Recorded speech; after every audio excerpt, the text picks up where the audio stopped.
Welcome to the podcast. It's the best podcast in the world. This is going to end up on the show. I know it, motherfucker.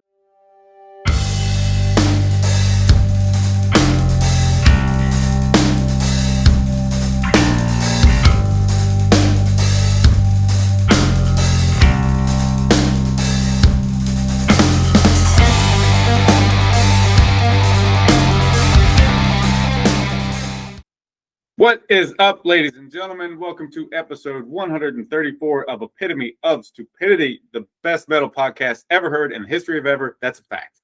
Today, we've got some old friends of the show who somehow just keep getting better. It's honestly insane. In Howling Giant, the intro song there is Scepter and Scythe off their newly released album, Crucible Ruin. And if you can hear that riff and not think something along the lines of, holy shit, that's badass, then I'm not sure what we're even doing here. But more on them shortly. If you're new here, welcome in. I'm Clint. I'll be your host. There'll be just a couple of minutes of me setting things up here, and then we'll be off to another way more fun than you thought possible conversation about heavy music. If you're not new here, thanks for coming back. Sorry I kind of left you hanging there for a bit after the Orbit Culture show, but don't worry. This is probably going to be the last show of the year, but I for sure came back to say bye to you. Okay, speaking of end of the year stuff, no one wants to admit it or face it, but Mariah Carey and Christmas are coming. There's nothing you can do to stop it. You might as well do what you can to make it better and more tolerable. To do so, might I suggest you go to brimminghornmeadery.com. There'll be a link for it in the show description, so you don't have to try to figure out how to spell it based on me saying it there. When you go there, order yourself, as well as some people you care for, some delicious and award-winning mead, and then you get to be happier, as well as making someone else happy. And at checkout, use code EPITOMEAD, that's EPITOMEAD, and you'll even get a 10% discount. Oh, and if you're shopping for me, I also love mead. I'm a size their biggest bottle. I've been good this year. Bonus promo read. Columbus folks, this is fucking awesome. I can't wait. December 13th, come see Generation of Vipers with me at Ruby's. It's going to be a ton of fun with a ton of awesome bands and Generation of fucking Vipers. Let's go. I can't wait to see you there. All right, some quick easy for me to say. Some quick Clint notes on Howling Giant before we jump in. Hailing from Nashville and have been providing the heavy jams for over a decade at this point. And as I mentioned earlier, they somehow just keep getting better. It should be illegal. They have a handful of EPs and albums out at this point, of course, including the recently released Crucible Ruin. It was actually released on Halloween, which is just a few weeks ago as I'm saying this. They're out touring for it now, and I could ramble on and on about them, but that seems goofy when we could just talk to them. So let's do that, yeah? Here we go. With me today are the Howling Giant fellas. Fellas, how are you today, and where the hell are you calling from? Yo, we're doing good, man. We're just outside of Boston. We drove all day from Ottawa and just got to the hotel hanging out. That would be Tom quickly answering the question right after I said, I'm going to do a good job of directing the question at you guys so that nobody has to guess who should say things. Good job, Tom. Thank you. Zach, how's the tour with Anciients been so far? Dude, all good, man. We've had a blast with these guys. It's only been about a week now. It's really cool to kind of play with some bands outside of the immediate stoner doom psych world. You kind of see a lot of crossover with the fans. Like we'll bring some people, they'll bring some people, and each become fans of the other band. And those are the nicest guys. And it's a bit intimidating to go on every night right before them because they are so good. But dude, yeah, ripping tour so far. We were kind of talking before I pushed the record button there where you guys are hitting the tour schedule hard with this thing, and we're setting up here on a Monday because it's your one day off and a 97-day streak. And color me amazed. I know I couldn't do that. It's almost 7:30 and I'm already ready for bed. Let's get everybody induced here. So we've got, if you're looking at the video here, we've got Tom, who will raise his hand on guitar and vocals. We've got Seabass holding down the bass. Hey. We've got Zach doing all the damn drumming. And then we've got what I'm going to term as the new guy here, as Adrian with the guitar and synth stuff. It's a pleasure. I'm hoping that there has been some proper hazing here, but if not, I'm going to do my part to hopefully help with some of that in a public and embarrassing situation. Seabass, since you're closest to it, where Adrian actually joined the band and then hazed us on entry. Right. It's a reverse haze. It's kind of flipping the script. Yeah, it's the way we do it. All right. That oddly makes sense with you guys. I get it. I'm still going to ask my question here. And again, Seabass, because you're directly next to him, is there something you haven't asked him that you'd like to? Oh, I'm sure there's plenty of things. I can't think of anything off the top of my head.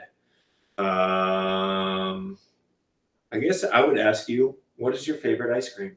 My favorite ice cream is vanilla bean, actually. Just standard old vanilla bean. Standard vanilla bean. If you're vanilla of you. Answer, I would say probably Rocky Road. Okay. We've now got 2 different ice creams from Adrian. I feel like we're off to a good start. Adrian, let's flip it. If you're doing the reverse hazing here, let's do this the other way. Do you have a question for them that you haven't asked yet? Let's see. What has been, I'll ask Zach. Yeah. What has been your all-time favorite Howling Giant show? Favorite show? I'm gonna say, man, there have been a few cool ones. When we were out with Elder, we played a lot of cool spots. Up in Seattle was an amazing show, like sold out, 900 people sort of thing. Like that was a really cool show. Quite sweaty as well, and not enough bathrooms to go around. Still a good show. All right, so we're talking a little bit backwards here, so let's just go ahead and get everyone up to speed and on the same page here. We'll go with Tom. Give us the cliff notes on the band from inception up to Crucible and Ruin, please and thank you. Man, there's a long way to go, but I guess me and Zach started jamming together back in like 2011-ish. We actually went to school in Boston, so we started kind of the beginnings of that under the name Skulldozer. So yeah, we wanted to start a band that was kind of focused on like stoner rock and doom, very inspired by like The Sword. So yeah, we started the band that way, and when we got done with college, we moved to Nashville with a bunch of our friends. There we rebranded as Howling Giant and released our first EP in 2015, right? Yeah, 2015. 2015. And yeah, so we just started working from there. And I think with each record, we tried to add kind of a new thing to our sound. Sebastian notably joined us for Space Between Worlds. And you've been with us since. And Yeah, first full-length record. Yeah. So kind of like up to that point, I guess we were doing Black Hole Space Wizard EP stuff, but really lately we've been on the full-length album kick. So Space Between Worlds led us to Glass Future, which was a step further into the kind of prog direction. Still home recorded. And then, yeah, we brought Adrian on for Crucible and Ruin, which was our first like kind of full-length record done in a studio. So yeah, I mean, that's like the ultra short cliff notes. There's been a lot of really cool stuff that's happened in between, but yeah, I think each record is just trying to push that next step and just try and explore one new area, you know? What new area do you think you made it to on Crucible and Ruin? Yeah. We'll keep with you there, Tom. I think for this one, it was really like we wanted to push towards an kind of like a higher quality production. As far as like the audio quality, we kind of wanted to like see what it felt like to track something in the studio and kind of see what that would inspire in us as far as the performance goes. So it was like that was the main mission statement, coupled with an effort to make maybe a little more aggressive riffs at times, kind of more guitar driven. We wanted to try stepping slightly away from the super heavy organ tracks that we've had on our past records. Which I still love, and I'm sure those will come back at some point. But we wanted to step more into like a modern rock kind of a feel with like an aggressive guitar forward songwriting approach. And so I think we managed to do that with Crucible and Ruin. Yeah. You've noted there the studio experience here. I do believe that was Amish electric chair with everybody's favorite Neil, correct? Yeah, dude, he's the man. He's a great dude. I love him. And I believe there were even some special guests that made it to the studio there in Athens. Tom, right? Correct? Yeah, we had a little drop in from the Horse Burner fellas, notably Adam Nohe stepping in on some percussion work. Yeah, Adam and I set up a bunch of floor toms next to each other and started getting some extra tribal stuff that made it into Beholder 1, and there was probably one more that he was on ultimately, but yeah. And then just having all their ears on the whole thing. Yeah, Yeah, they dropped in multiple times. The whole like percussion layout when Adam stepped in. I feel like the whole studio was just like every piece of percussion gear you guys had, including the Chico bottle that you guys were like tapping on. So I mean, you brought it all out. We laid it all out there, and we were just, Adam and I were sitting out just picking, like, what if we try this and this and this? Yeah, and sure, we overdid it a little bit, and we but not a huge issue. There'll be a whole B-side to the record that's just percussion related tracks. That's not a guarantee. Say it. TBD. So when I first heard Glass Future, I thought, Jesus, somehow these guys have outdone themselves. This is awesome. And I turn on Crucible and Ruin, and it's like, no, now they've really fucking outdone themselves. How has the wider reception been? Seabass, let's go back to you and go Adrian, Tom, Zach, to walk through this, you guys' personal experiences with it. The reception has been amazing. We're always a little bit not necessarily worried, but when you release something that you've worked on for so long, it's always just kind of like you're a little bit nervous about how people are going to see it. We know that we like it, and we've been listening to these songs for a long time now, but to get it finally out and have people hear it, they've been enjoying the entire thing. We've gotten really good reviews on it. And then everybody that's been coming up to us at shows or just, posting online have just been really, really enjoying it. And so, yeah, it's made it really special for us. Yeah, I think for me, the reception's been pretty good. I think what I like what I've noticed the most is that a lot of people feel like the band has grown a bunch just through some of like the small textures and stuff I was doing with synthesizers and stuff, which I think is a big growth point for the boys. So that's kind of what I'm seeing. Yeah. Okay. Yeah, man. I think with this one, like I mentioned earlier, it's like we kind of pushed ourselves in a slightly different approach to the writing style. And so with that, I think we've managed to grab some new listeners, which is really cool to see. We have like a super awesome, pretty loyal fan base at this point. It's nice to see them still on the same, still on board. But it's cool to see the areas where we've maybe reached across and kind of found people who weren't either into the brand of like kind of stoner rock psych stuff that we've done before, who are now feeling a little more connected with this style of songwriting and this sound of this record. So I think we've seen it kind of reach out into some new areas and find some new fans, which for me is really cool. That's, I think, what we were hoping to do. Yeah. And I think just the way that we recorded and wrote this felt a little more concise than some of the other stuff we've done in the past, because, when we were tracking Glass Future, even Space Between Worlds, a lot of that was kind of piecemeal. Like we were writing songs and recording here and there when we had the time in the basement studio. And this kind of, we were doing pre-production. We went into the studio, did everything all at once. So when you're trying something a little different in your creative process, like Seabass said, you're almost a little nervous to be like, well, we tried something different in a way. I hope that people like it. And we've been very lucky so far, because they do. Based on the new way of going about things, is there enough here to say which way you would prefer to do things going forward? I think there are pros and cons to the different ways that you would record an album. On Glass Future, we had basically our own schedule. We took our time. We didn't record everything in like one session. We didn't take one chunk of a week. The pros of that are we could really go back and make sure we got like the perfect parts for all of us to record. I think some of the pros, though, for like Crucible and Ruin, this style, is the record really feels like glued together, because it was all recorded and born from one like attempt, one just week-long start to finish, kind of capture everything we could. And I think because of that timeline, and not to say pressure, but that environment brought out some different like things that I think we wanted to try. I also think it kind of promoted taking some risks. We were like, man, we're feeling this in the moment. Let's not overthink it. Let's like try this cool, weird thing on guitar, try this harmony here that we weren't imagining. and let's just like commit to that instinct without overthinking something. Yeah. So I think that was a really cool like pro for Crucible Ruin. Yeah.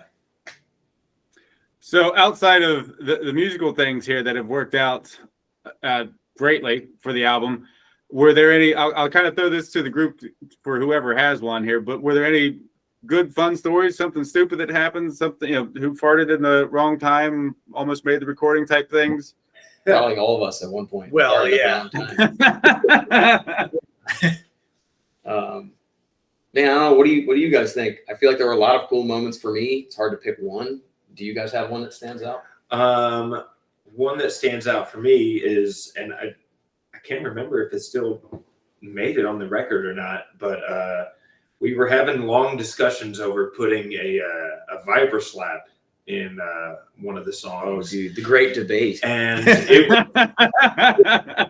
it sounded really cool, but we weren't sure if it was going to fit. But yeah, that was just like we were debating the entire time that we were there. Like, man, do we keep this vibraslap in or not? And to be fair, I also went across and Neil and I just did a vibraslap section where I was just doing it on a bunch of different songs, and we cut it down to just the one. This was really Adam Nohe that inspired this. Sure. I imagine Adam was just like, yeah, keep going. With do like more. a trench coat that he would just open with like random, like sketchy ass percussion pieces where he's like, you want a vibraslap? Yeah, dude. This back alley percussion, Adam Nohe hooking you up with the vibraslap. There's also one night where we were putting the vibraslap on, and Tom and Seabass went to bed, and Adrian and I were still in there with Neil, and Adrian and I had a couple beers, and we were like, wait a minute. Reverse that into each other. We thought it was so funny, and then you wake up the next day and you're like, no, cut that. So the actual album itself here, lyrically, Tom, I assume this goes to you. Is there a running theme for the album lyrically? Yeah, and I mean, I should also point out, Zach, I think, did some of the best lyric writing that you've done up to date on this record, notably on the track Scepter and Scythe. So I just want to shout that out specifically. But as far as the whole record goes, there is a concept to it. It's more of a record that showcases the perspectives of 4 different characters.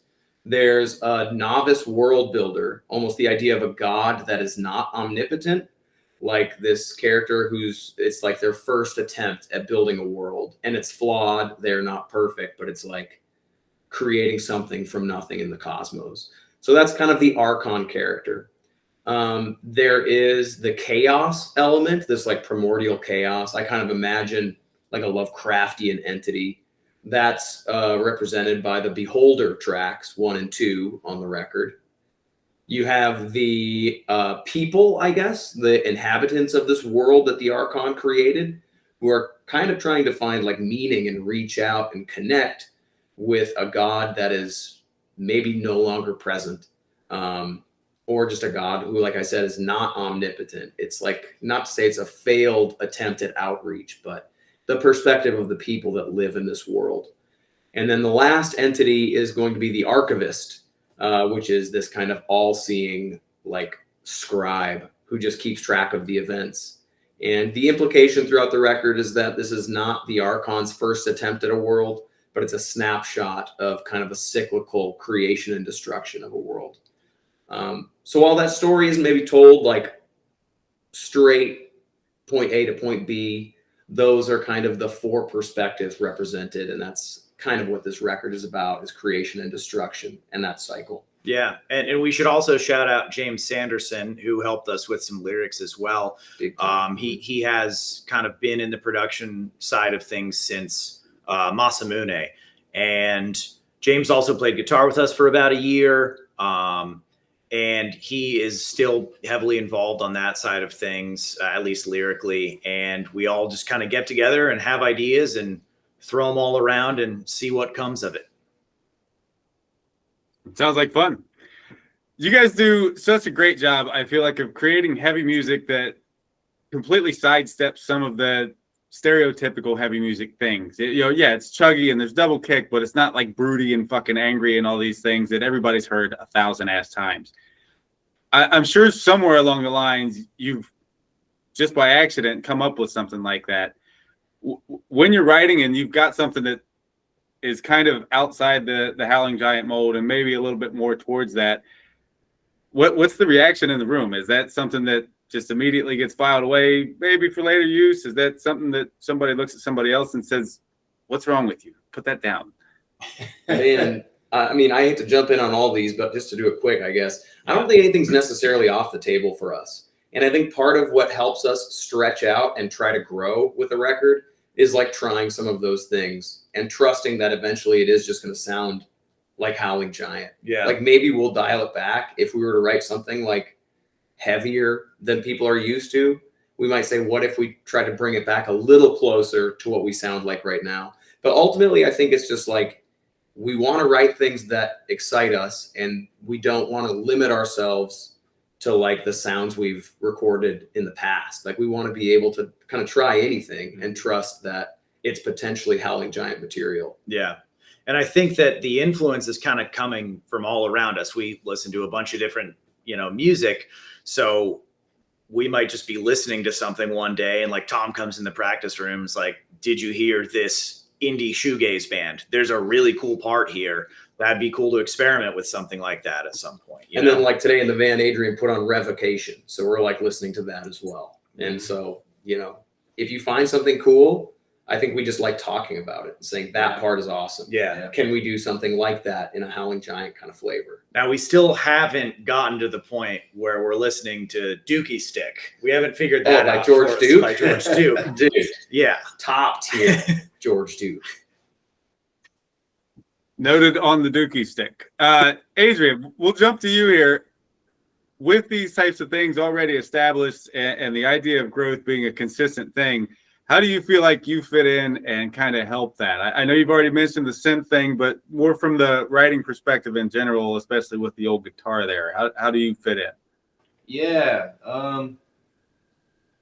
I think what gives me a lot of confidence coming into the band is they asked me for a reason. Honestly, I remember pretty vividly sitting out on my deck in Asheville, North Carolina last December, and these guys just kind of talking about what the vision looked like with me in the band. And it was very much a team-based kind of writing idea.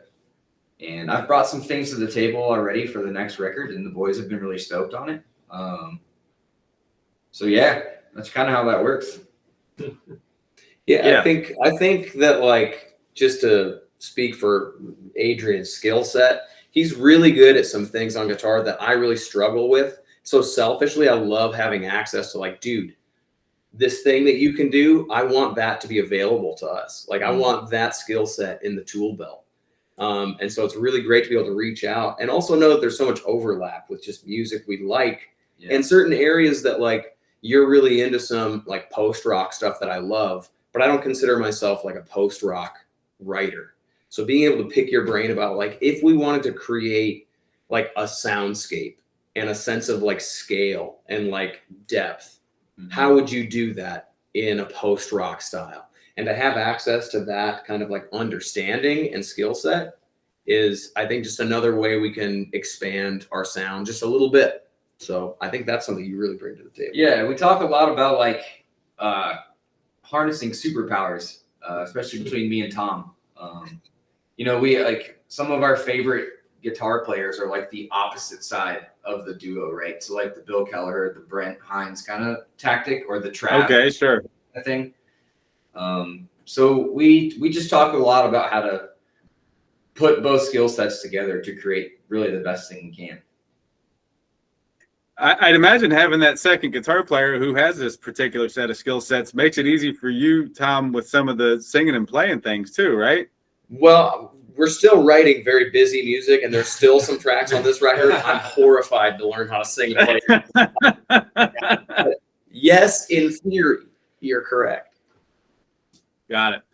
I feel like you guys, well, Adrian's obviously bringing a lot with the guitar there and the synth. Seabass is constantly holding things down with his low end rumble. But the fun in Howling Giant, it feels like for me, is it almost seems like it's I hear a competition between Tom's riffs and Zach's drums. Is there an actual point where you guys are writing and you actually look at each other and there's some form of, okay, what's this, motherfucker? I don't know. I mean, I feel like there's, in our writing process, where we try to be pretty choosy about like when someone is busy, you know, like trying to highlight, all right, Tom's going to just be chugging eighth notes here and I can go a little nuts here and trade back and forth. But then you do find those moments where it's like, all right, everyone, let it rip. You don't want to do that for too long. And, you know, because it can get really chaotic. Mhm. But I think picking those points in the songwriting process is super important. And then there's just the moment for everyone to just lock in and just do something all together, you know? I think that's what makes an interesting composition and arrangement, is just like finding that flow between all those types of sections. And to kind of add on to that, we always kind of write for what's best for the song. You know, when we're jamming together, we don't really have that sort of like, you know, nobody has egos here. We're not trying to overstep on anybody, you know. But if the song calls for something where it's going to be very simple and groove based, you know, then we go with that. But if there's a part that comes up where we're like, hey, Zach, you should rip a drum solo right there. Mhm. Do it. No you drum know? solos. Not really a drum No solo, drum but solo. Well, you know what I mean, or a fill or something like that. but a cool busy part that Right. you do. Totally. And we Right. would say like, let's keep the guitars and the bass kind of like minimalistic, kind of simple, so that your part can shine. Right. And maybe that feels like the competition because it's a trade-off. Yeah. But really, I think it's like, dude, that part is awesome. I want to stay out of the way of that. Yeah. And then it might just be like, here's a part that I have that's like awesome. Yeah. And then it's just creating that space. So yeah, I think what you guys both said is 100%. Yeah. And what's so fun for me as a drummer in this band is that I get to, like, these guys are insane players, so I can kind of pick and choose who I'm going to match a rhythm to. If, like, you know, the traditional thing would be, all right, bass and drums are locked, we're doing this thing together, but I hear a cool melodic line that Tom is doing, I might just run over there for a second and rhythmically match the melodic line that he's doing to help accentuate his thing. Yep. And I think that's a really just fun thing to do for me, because I have a lot of options when writing these parts of, like, you know, what's the cool thing? What do we highlight? My English teacher from high school told me he loves your drumming. Yeah. Because he's like, I feel like he's a drummer for like a movie score. He's like, the way you write and arrange your parts follow what's happening like melodically so much. Like, it's rare you're just playing just a beat, quote unquote, that we're playing on top of. You really like follow and listen to the other parts and write something specifically to amplify those parts, which I think is like maybe kind of rare sometimes. And I think you do a great job of that. Thank you. Mr. Robinson says so. Thank you, Mr. Yeah. Robinson. Yeah. Hi, Mr. Robinson. Yeah. Mr. Robinson. See, as you kind of started with something there where you were talking about figuring out what's best for the song. What happens when there is a disagreement with the song? How's it sorted out? Sword fight. Yeah, pretty much. You know, we just drop the gitters down and just Yeah. No, it's very rare that happens.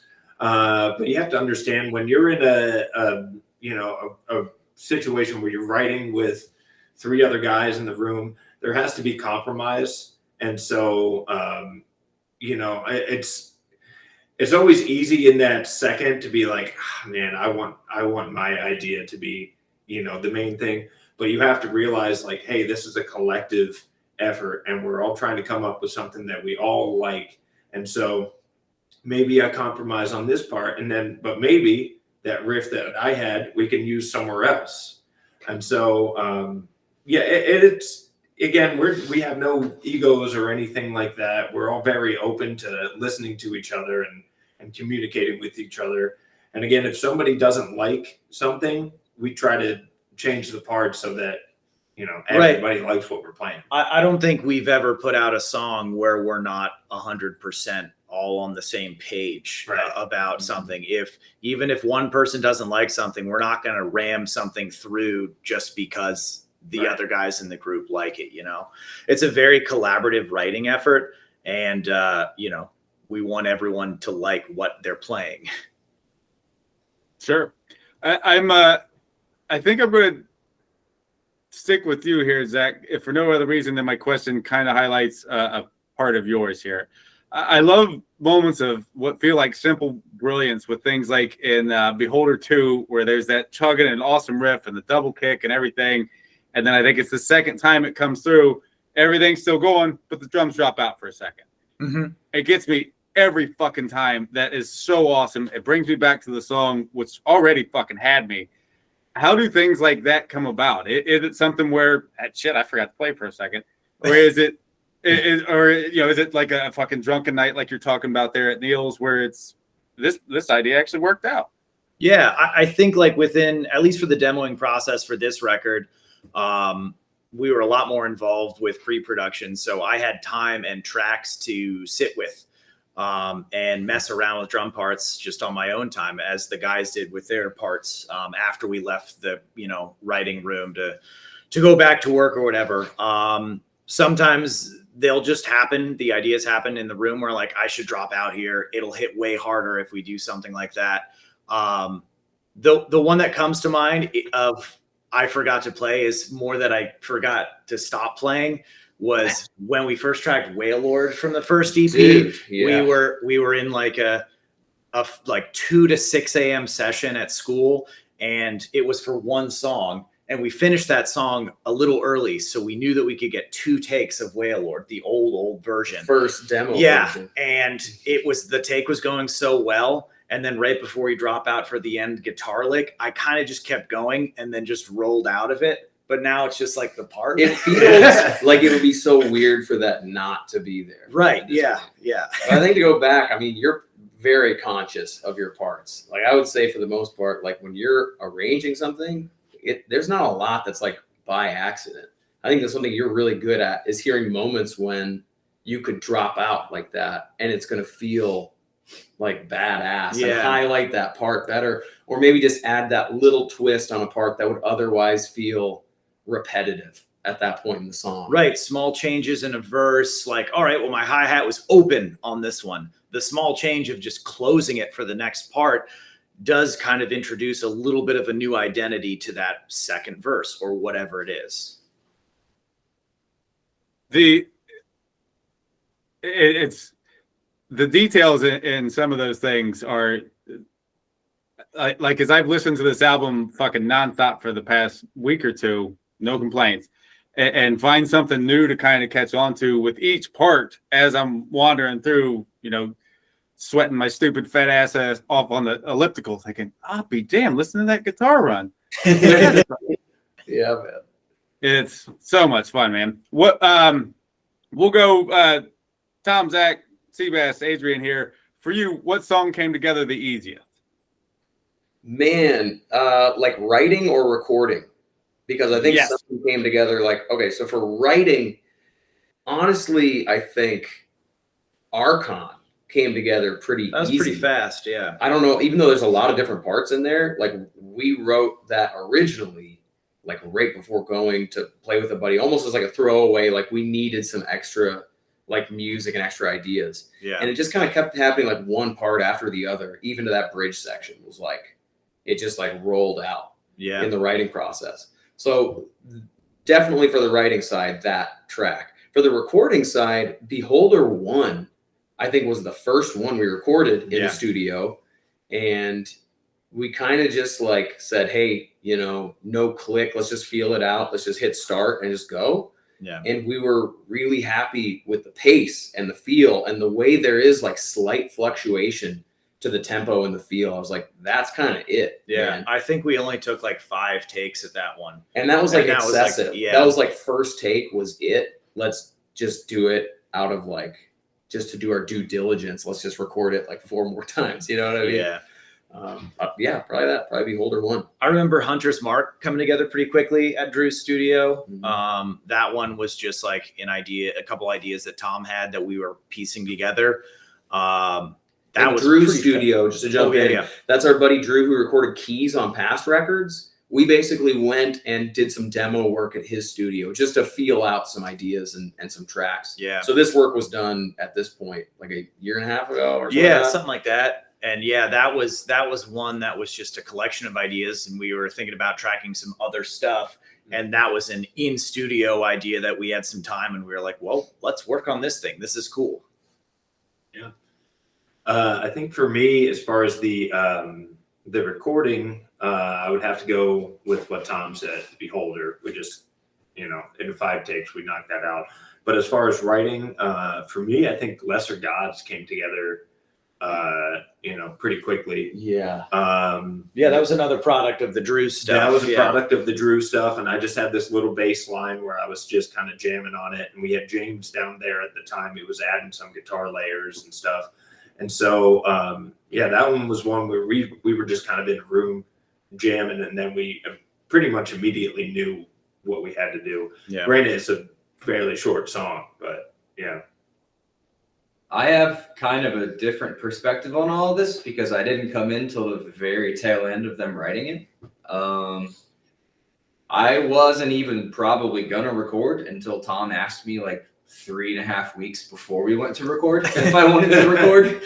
So nothing was easy. It was all very difficult. I had to learn the whole record on 2 different instruments. It shows my faith in you. You were just going to get a handle.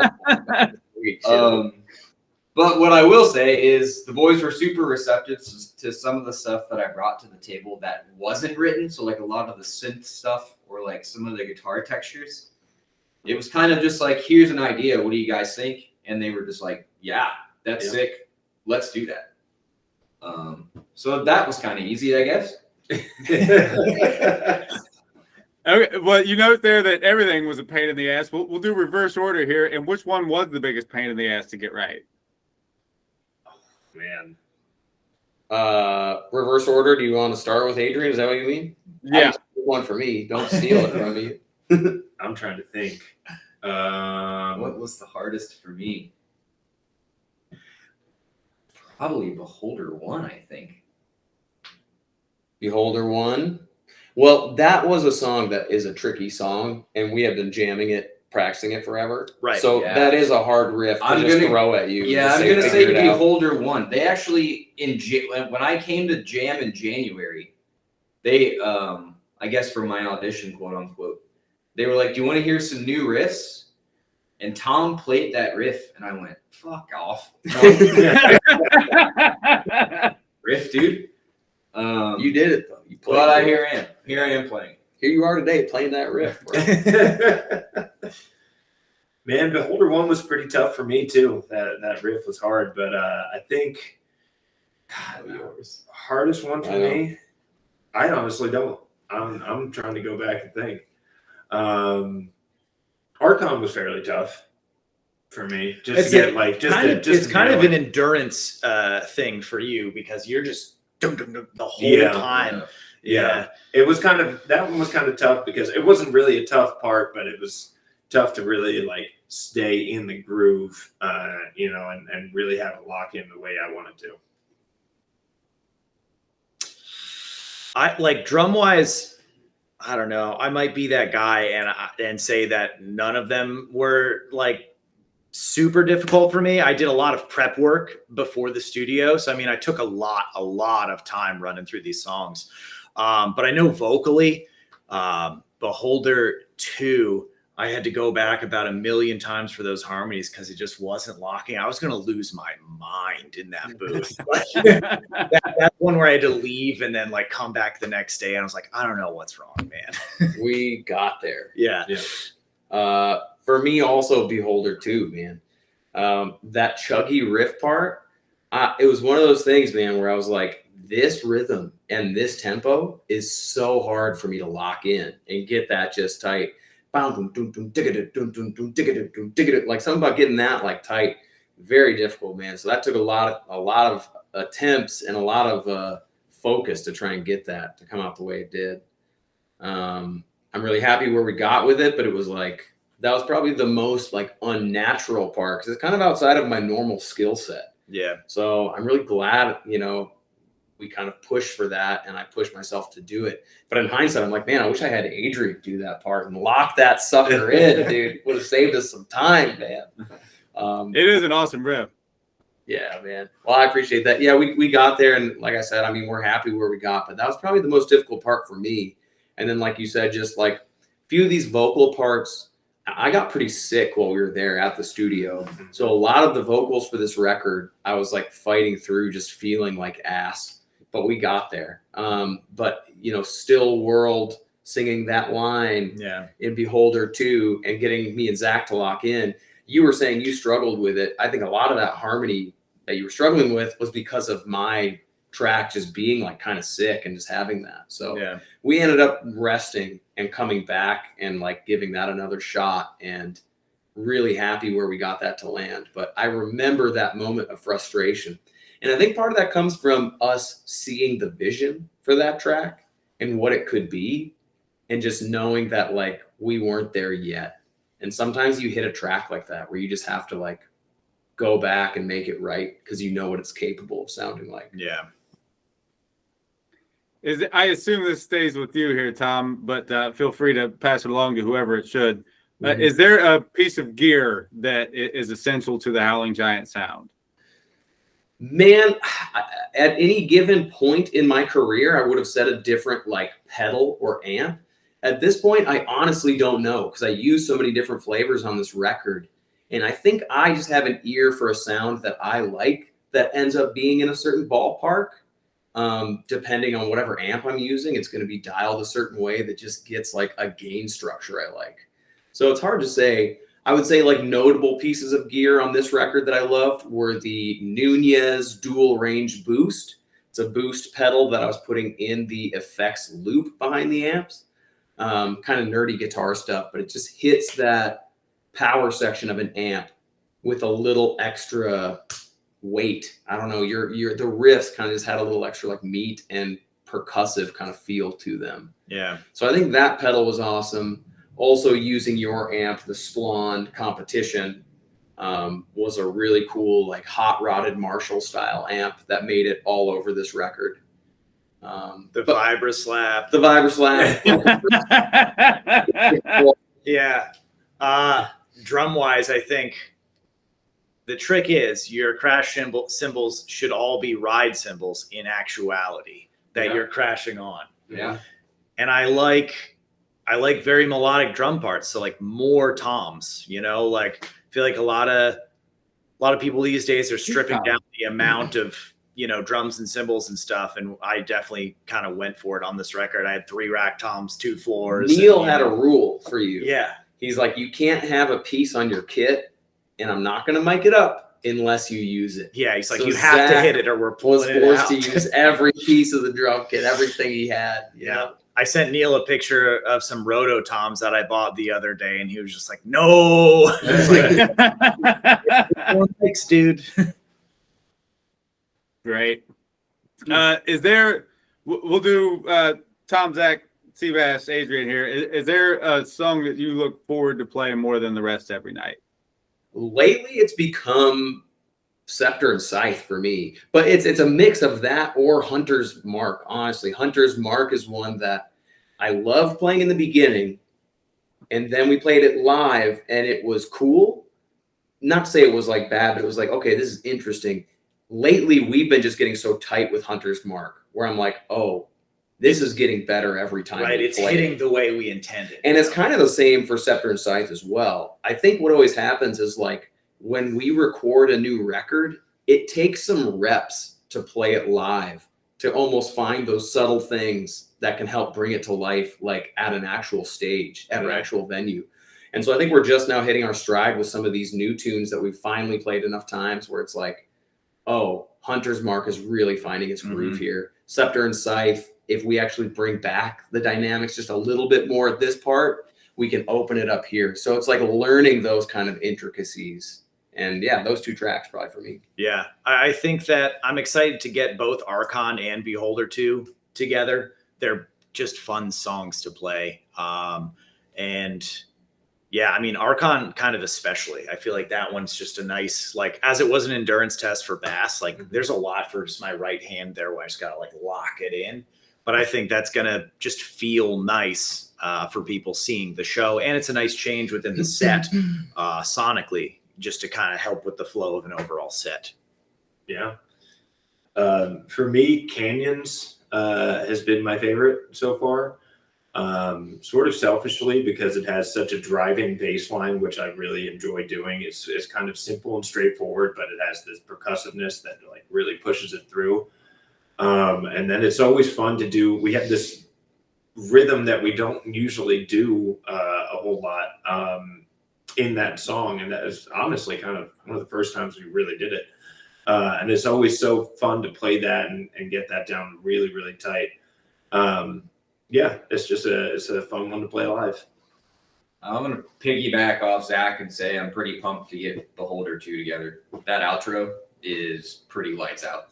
It's pretty sick. Yeah. That's one where I'm like, that's going to be, I don't want to say it's tough, but like if there was a moment on the record that felt like we got like lucky and captured something awesome, Yeah. it's the outro to Beholder 2. So there's part of me that's like, can we do that live? It's going to be tough, I think. Well, and even that was like from a demo where like we were jamming the first half of the song and then just to get a quick track in the room, and we finished the part that we knew we had, and Tom just started messing with the harmonics, and we just kept the demo rolling. And like in that improv session, we always went back to it when we were trying to restructure, and we were like, nope, the improv first way was the best. And that's what we cemented as the end. It was just, we made it up. Yes, that was cool. Nice. I'm going to piggyback on something Seabass said here and kind of parlay it into my next question here. The first time I heard Canyons, I thought, okay, this is clearly Howling Giant. This sounds like Howling Giant in all the fucking best ways. I want you guys to agree on, you get somebody's hearing Howling Giant for the first time, you get to pick the song. What's the song? I need a consensus from the group here. This could be a long pot. We'll have to discuss. Yeah.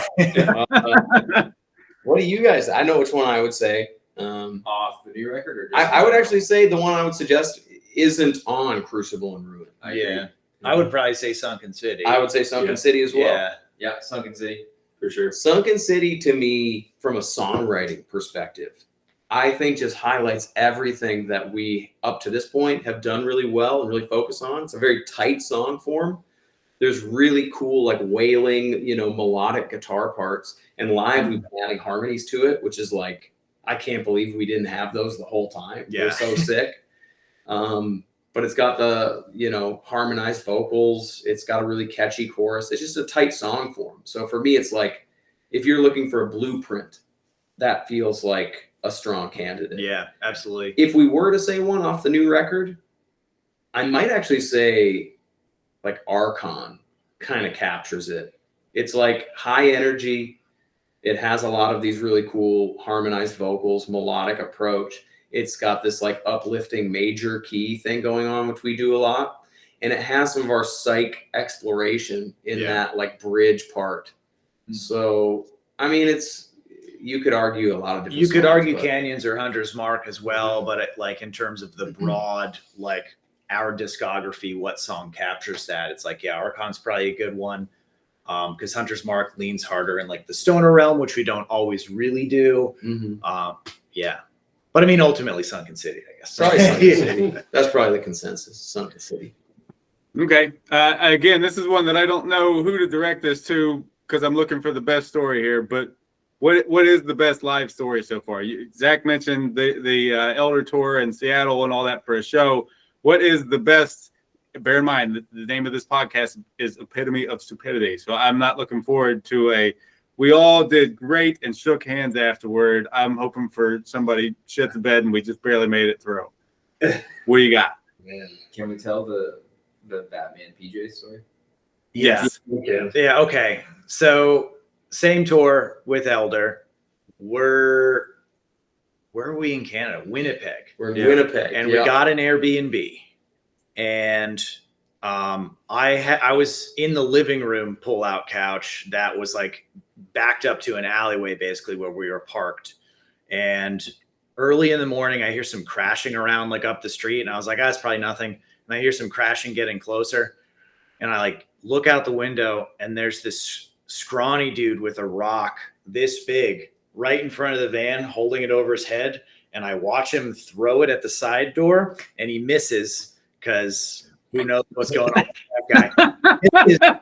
And he hits the door of the van rather than the window. Because who knows what's going on with that guy. And I just threw jeans on quick and yelled for the boys and ran out after You grabbed him. me. Yeah, I grabbed Tom. So it was me and Zach running out. We ran place, out screaming at this dude, freaked him out. chasing this dude who's like kind of like tweaking or something.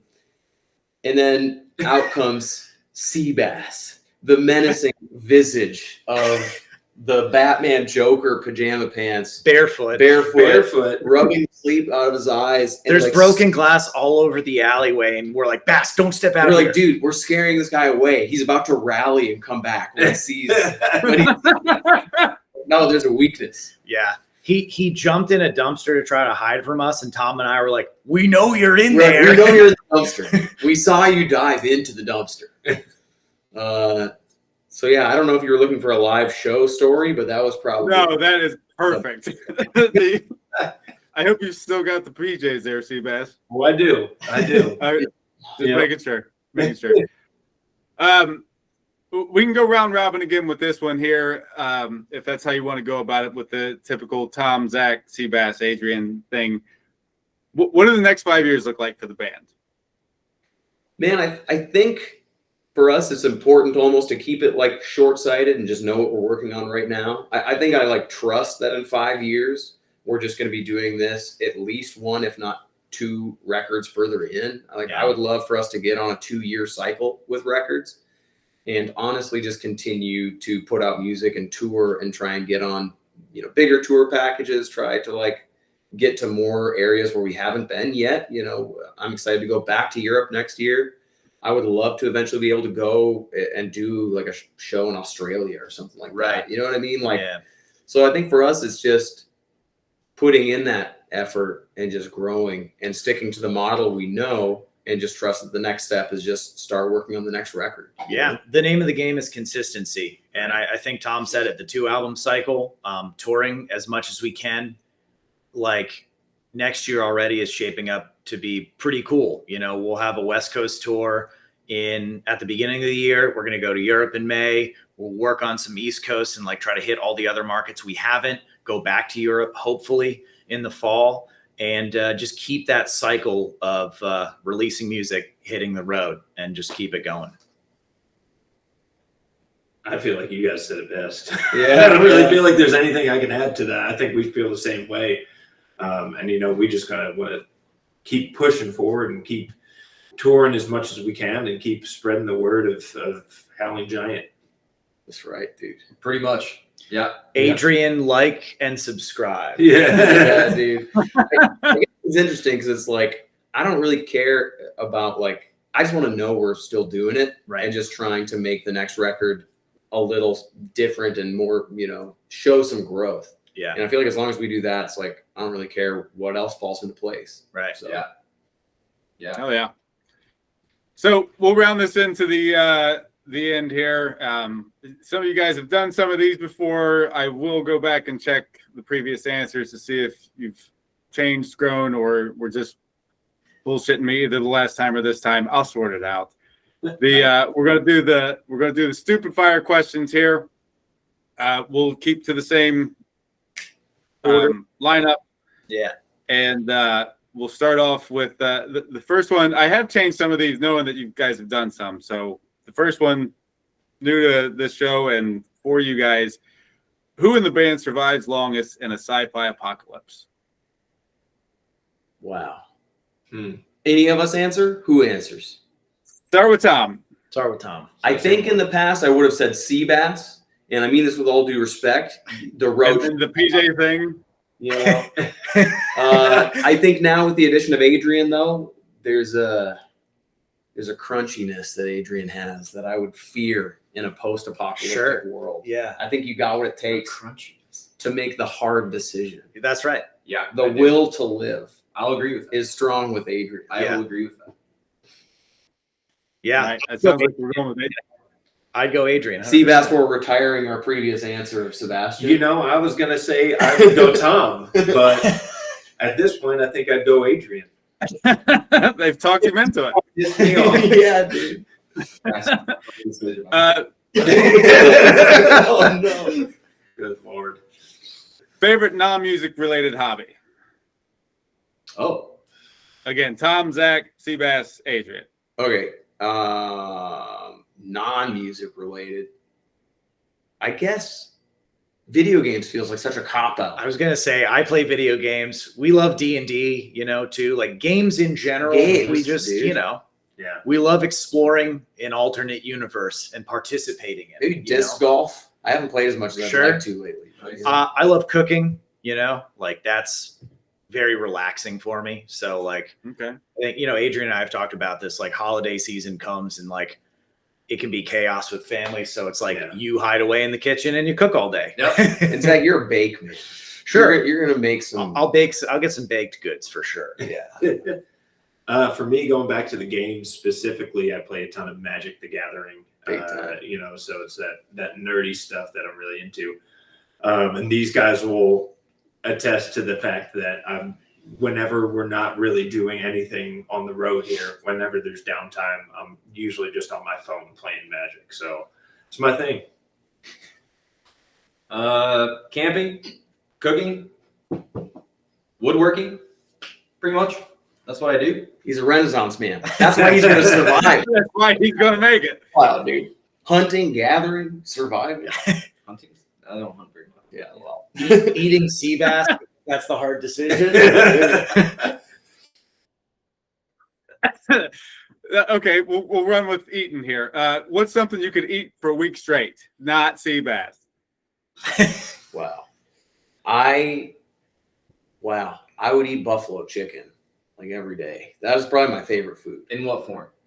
Man, so hard to say. I would crush wings with blue cheese. All day, dude. Dude, I feel like I could go infinite if I had to. Yeah. With a plate of buffalo chicken. Go infinite. Dude. Yeah. But we're about to be in Boston. In college, the go-to was the buffalo chicken tender sub. Oh yeah. That was like 3,000 calories, a caloric tidal wave. I would watch that, dude. Caloric tidal wave. Maybe, little schnitzel, little sauerkraut, keep you regular. You're good, dude. Sounds great. Keep you. The little things from the road when you're on tour, these, things Zach is conscious of. Eat the kraut. Take your Eat the Metamucil. kraut. dude. I'm the opposite way. I am tend to be the unhealthy one on tour, but I'm a sweet treats kind of guy. So any sort of donuts, pastries, sugary confections, that's my thing. Confections. Yeah, dude. Let's see. I could eat tacos every day, no problem. I could eat probably sloppy joes every day, no problem. Yeah, Okay. or potatoes, any sort of potato, Just raw. preferably cooked.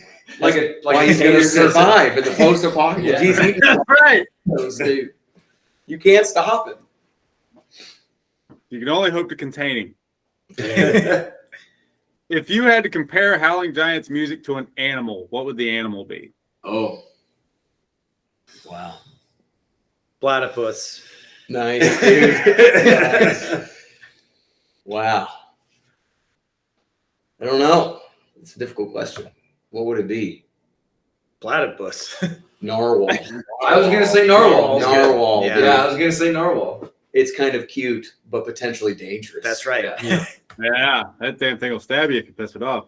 Look out. Platypus are very venomous, but they can't bite you or anything.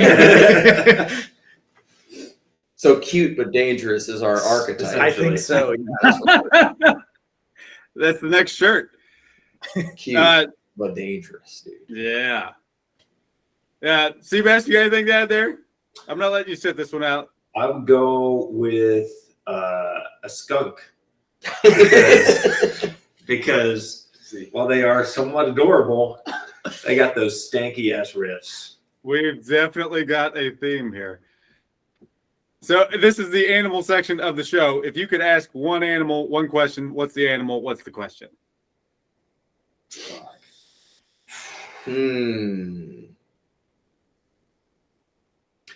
I would ask Scrooge McDuck how he came into all that cash. Dude.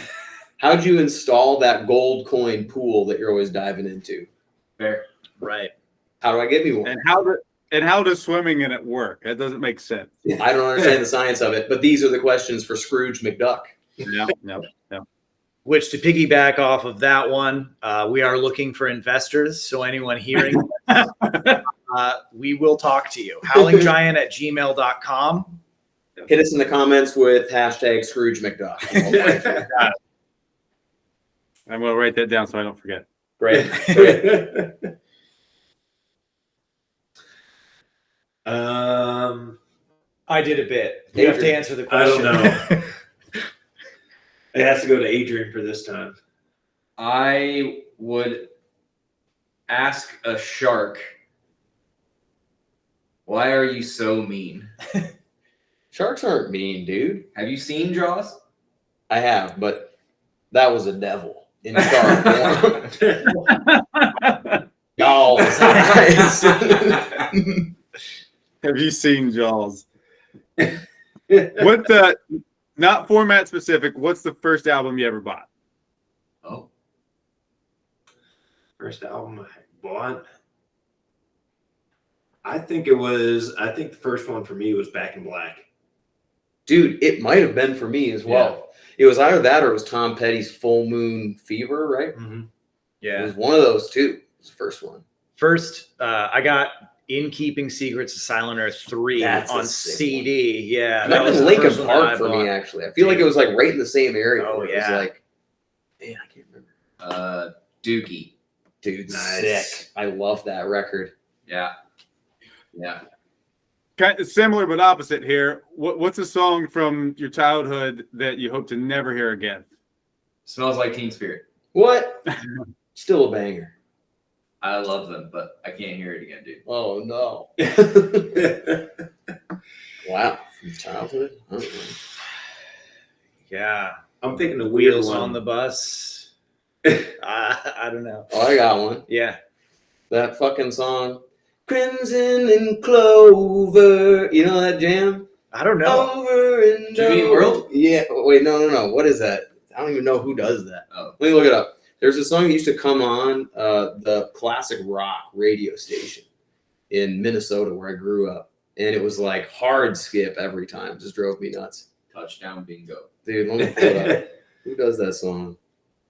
Seabass, I feel like, doesn't have, like, if I was to answer for you, he's just a hit master. I am a hit master, but if there is one song that I don't want to hear again. Yeah.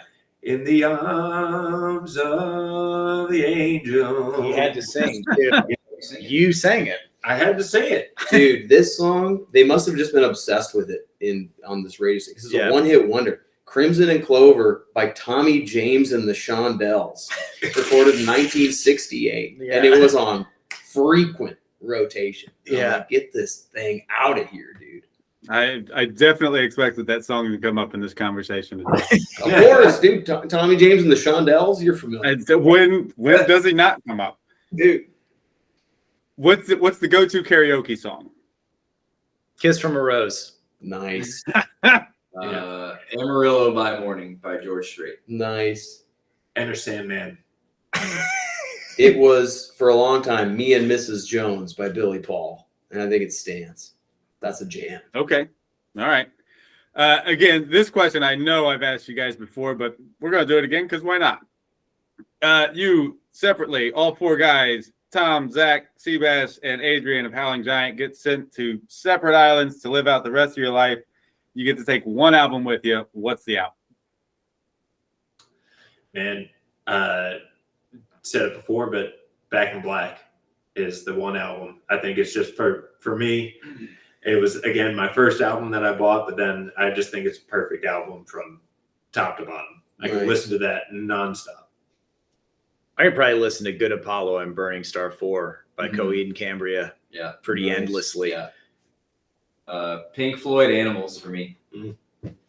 For me, it's Men at Work's Business as Usual. 100%. Yeah. One of my favorite. Again, definitely saw that coming. So at this point, I'm going to wrap it into the thanks here. I'd like to say thanks to the Brimming Horn dudes for their partnership. You can find their links as well as links for the podcast in the show description, wherever it is that you're hearing this from or watching this at. Please do the old like and subscribe. Thanks as well to you for listening to this. I know it's been a lot of fun for me. I hope it was fun for you as well. The Howling Giant guys, I know we're always going to be a good time. Again, their new album, Crucible Ruin, is out now. You should absolutely be listening to it at the highest possible volume as often as possible. I honestly can't think of a different way to listen to it. It just doesn't make sense. They are also on tour still, as mentioned previously there with Ancients. By the time this comes out, there will definitely still be some dates left on that tour. If they're coming through, do not miss it. From here, though, I'm going to turn it back over to you guys. I believe Zach's going to take this and get us out of here right. Yeah, thanks for listening. We've got a bunch of tour dates coming up. Also into the new year, West Coast stuff, all the announcements, all that good stuff. It's going to be on all our social media. And now you're going to listen to Scepter and Scythe from our record Crucible Ruin.